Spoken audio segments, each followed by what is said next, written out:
Matthew chapter 22, verses 15 to 22. Then the Pharisees went out and laid plans to trap him in his words. They sent their disciples to him along with the Herodians.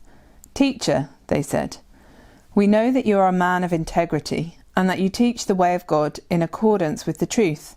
You aren't swayed by others because you pay no attention to who they are. Tell us then, what is your opinion? Is it right to pay the imperial tax to Caesar or not?" But Jesus, knowing their evil intent, said, "You hypocrites, why are you trying to trap me? Show me the coin used for paying the tax." They brought him a denarius, and he asked them, "Whose image is this, and whose inscription?" "Caesar's," they replied. Then he said to them, "So give back to Caesar what is Caesar's, and to God what is God's." When they heard this, they were amazed. So they left him and went away. So in the passage we've just heard, we're introduced to some new people. I don't know if you noticed, but we're introduced to the followers of the Pharisees. The Pharisees themselves had disciples, and also Herodians. And these were the followers of Herod, in essence. But so these new people, they now join in with the testing of Jesus. They're trying to snare Jesus here. And to do so, they start saying really pleasant things to Jesus in their introduction. They are in essence buttering Jesus up. And that's a strange phrase. I googled what buttering up, where it comes from. We know what it means, but where it comes from. And it comes from an ancient Hindu ritual where before praying to their Hindu gods, they would throw ghee, which is clarified butter used in a lot of Indian cooking. They'd throw this ghee at the statues of the gods they were about to pray for, because it was seen as a positive thing to do. It would get the god in a good mood. And you threw this butter basically at the statue, and then you prayed for lovely things, for health and wealth and all the things people quite regularly pray for. But that's where the phrase buttering up comes from. And if we look here, we can see these followers of Herod, the Herodians, and the followers of the disciples using this phrase. "We know that you're a man of integrity and that you teach the way of God in accordance with the truth. You aren't swayed by others because you pay no attention to who they are. Tell us, what is your opinion?" Now, the words of these people, it's obvious flattery. They're shallow. They're there to catch Jesus off guard.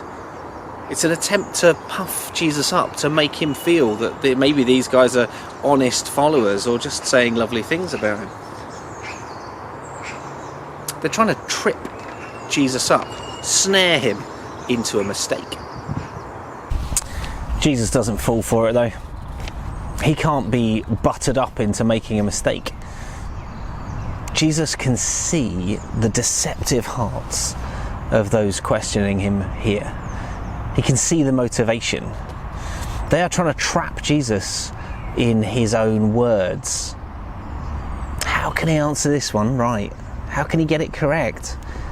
If he says that we should pay tax to Caesar, that would upset so many of the Jews, who saw the Roman Empire as something to fight.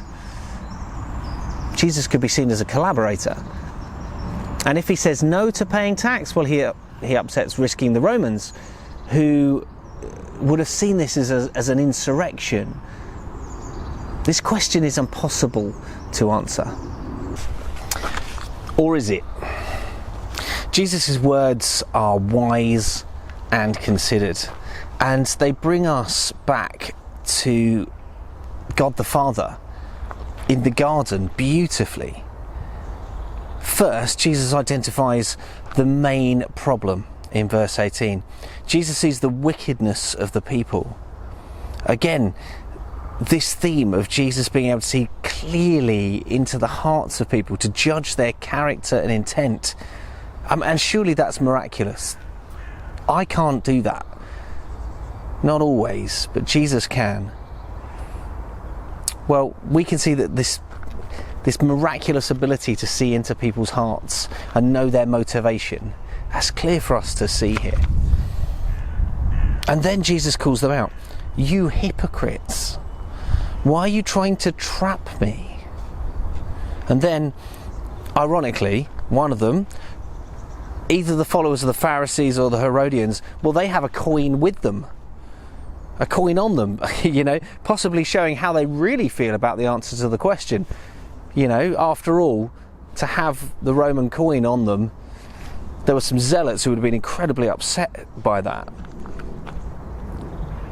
And Jesus asks the question, whose image is that? Whose inscription is on that coin?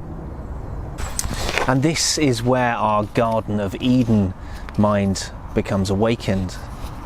The coin is made in the image of whom? Who is this the image of? Now, the image of God is a massive phrase and statement made in the Eden story.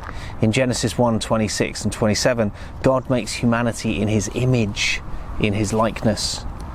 But whose image is the likeness on this coin?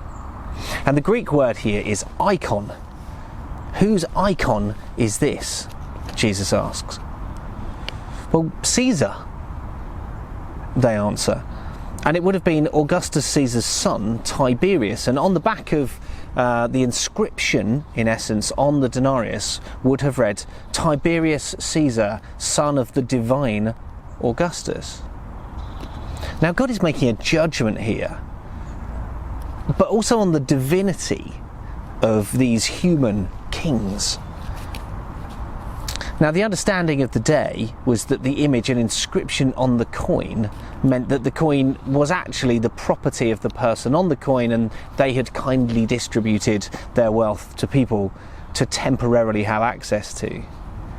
So give back to Caesar what is Caesar's, and to God what is God.